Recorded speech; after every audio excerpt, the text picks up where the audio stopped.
Bonnie Blue, the woman who recorded herself having copulations with 1,000 different men. If you don't know who that is, then congratulations. But I don't see how you couldn't know who that is at this point. But she didn't have to pay any of those men. Those men lined up willingly.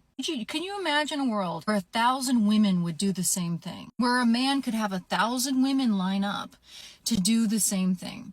I don't care who the man is. There's no world where 1,000 women would line up. I don't care who the guy is.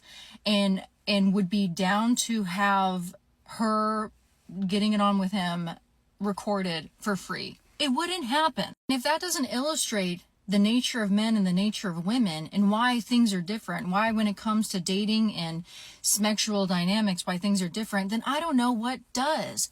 Men are not the prize. Okay? It is not hard to get a man to be attracted to you, to get him to spend time with you, to get him to want you.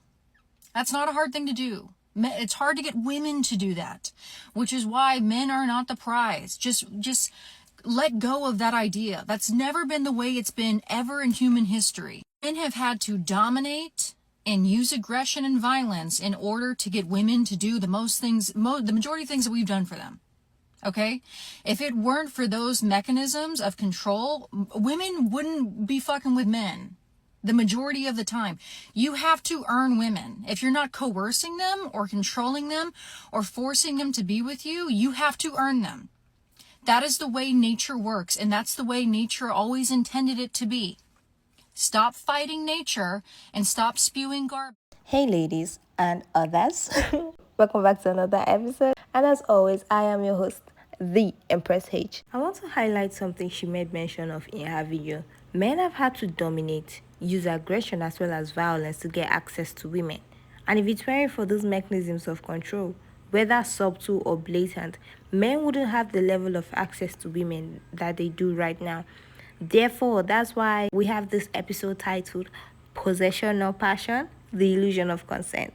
See you on the back end for more commentary, and I hope you enjoyed this as much as I enjoyed making this. You're satisfied in getting what you want, I want you to slowly skedaddle, make it real excruciating for them. At this point, they're going to be afraid of losing you, and then they're going to try to throw the kitchen sink of just gestures they can do for you. And then milk that for as long as you can, and then actually leave. He goes on to say that doing this method could leave a woman as a shell of herself, but he's okay with that because that's an occupational hazard.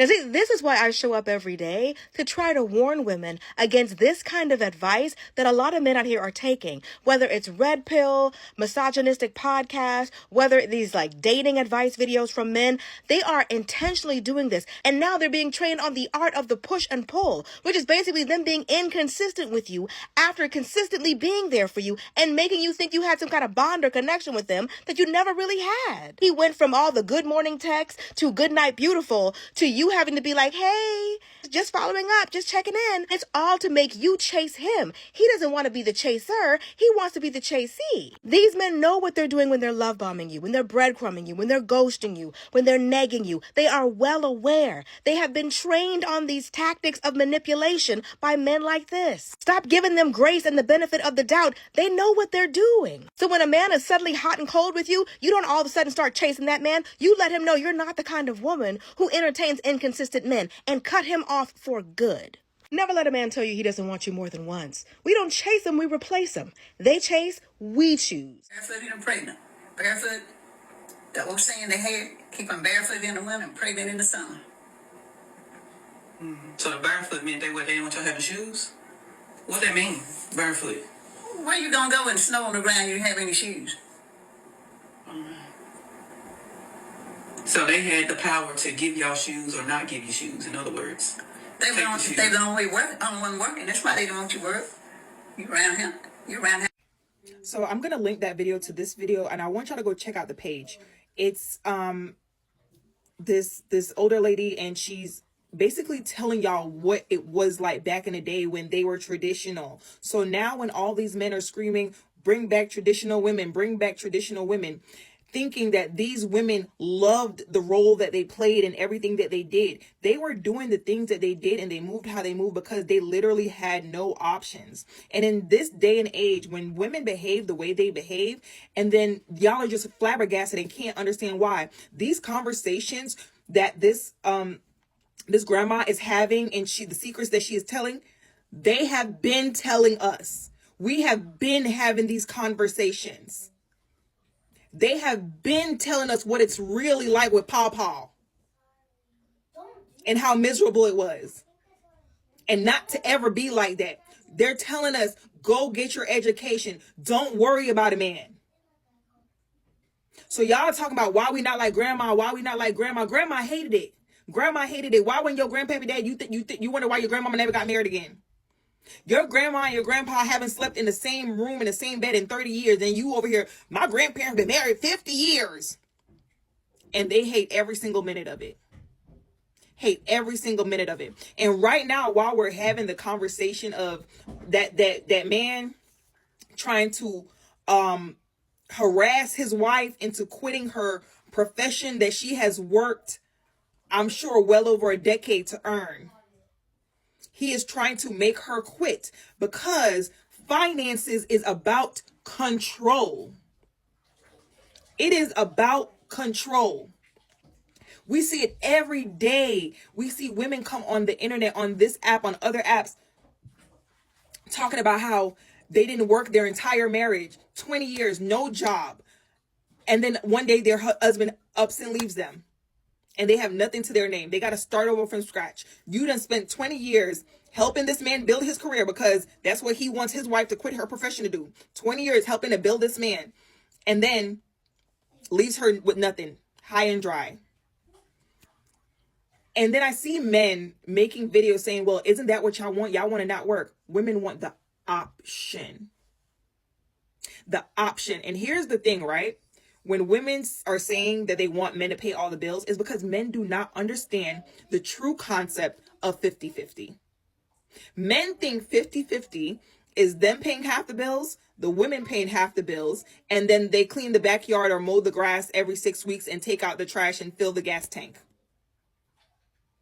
And then as the woman, you're going to do a majority of the housework. You're going to do a majority of the child rearing. You're going to do all the administration for the family, and all the mental load and all the mental labor is on you. And the men be like, well, the finances, if we don't have it, it's my responsibility. Well, you don't have it because I have my 50%. The finances are still on the woman. And they're like, well, if someone breaks into the house, then you're going to expect me. If someone breaks into the house, bro, come on. And I think a lot of women, when men say that, a lot of women be like, because they know most men are not on that type of time. When it really comes down to it, let's keep it a buck. Let's keep it a buck. And it's not about being super masculine or whatever. It's just that in real life situations, a lot of people freeze. And my thing is, if an armed person breaks into this house, when they know that people are home, they're coming to do damage. So it's like the damage is going to get done whether you're there or not. And we still got to pay half the bills. How many men have actually saved their families from an intruder?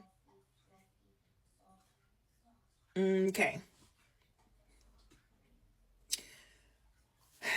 I just really want people to go look at that page, especially the men that be bitching and crying, talking about bring traditional women back, bring traditional. They're gone. And they're never coming back. You can't tell women to lower their expectations, but this is the reality. When you ask a man if you could have a woman who had 80% of everything you wanted, 75% say, yeah, I'm on board. When you say to a woman, a man has 80% of what you want, 75% say that's not enough. But even look at the media. What does the media tell a woman to do? He's out, but he didn't open your door. He's not nice to his parent. Walk right out on that man. Like, it's literally every piece of media is, you don't need him. You're a strong, independent woman.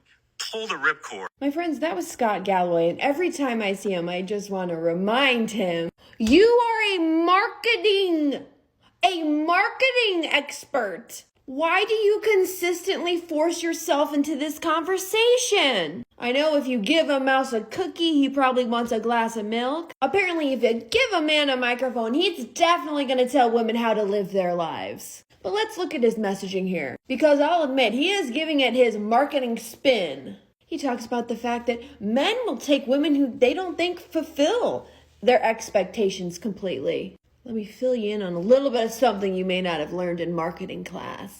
Men don't care. Men do not care who these women are as people. Their standards are so much lower because they don't care about true compatibility. And what are the standards? If a woman's list is that the man is trustworthy, that he's kind, that he's compassionate, those may be deal breakers. But if the guy's list is 5'2", size 2 with double D's, I think you might be more willing to let that go. Also, I love when they start a video like, I'm not saying women should lower their standards, but let me talk for 3 minutes about why you really should. Let's keep going. I read that on Tinder, a man of average attractiveness has to swipe right 200 times to get one coffee, and then 4 of those 5 coffees will ghost him. They will decide they don't want to meet him or they won't show up. That means a guy of average attractiveness has to swipe right 1,000 times to get one coffee. Now, what does that tell that guy? Women don't value me. Women make me feel rejected. And then they go online and they see these misogynists telling them it's not your fault. And these men become much more prone to misogynistic content, much more prone to nationalistic content, blaming other people for the lack of economic opportunity. You all remember when I said earlier that they try to control and gain access to women and their resources by fair or foul means, whether by manipulation, coercion, whatever, whether it's subtle or blatant. Yeah, this is one of those scenarios. The Scott guy is sinister in my opinion because his is in a subtle way that tries to appeal to your emotions and have you out here abandoning yourself to self-sacrifice. It's like a siren's call. If you don't know how to guard your heart against it, you're gonna fall for it. Alright? He's trying to front like he's telling men to not blame women for their loneliness epidemic, but in the same breath, addressing women and telling women that women should lower their standards and that the standards women have are unreasonable, fickle, or whatever. But he's not the person dealing with the femicide possibility or the femicide rate on a global level. Like, this affects women on a global level. It's a silent war that is not even acknowledged because it's convenient for society. His message has the undertone of women lowering their standard, having pity schmecks with men as a service to society to keep these men docile and passive, as well as manageable for society and the government. But do you know the funny part? The crazy part in all this? They don't want this men causing havoc on the streets, but they don't mind when these men are in the homes using these women as punching bag or as buffers to expel their aggression and come out in society with a semblance of sensibility or peace. They need you to be able to take the beating at home so that they can come out in society and smile. This is basically Smek's work. This is Smek's work, yes. But the reward is society and maintaining the illusion of peace and illusion of security and all that. But it's an illusion because it's at your expense. And I thought Smek's work is frowned upon in society. So why is it that he's out here low-key trying to get women on a global scale to be on some Smek's work trafficking shit? Yeah, that's what it's giving to me. And the downside of possible risk her life. But it's justifiable though. Why? Because it's done for the greater good. It's done for the good of society and the continuation of mankind. Like, there is a good enough reason for this. Well, in my opinion, I say let it burn. For the good of society, fuck it. Let it burn.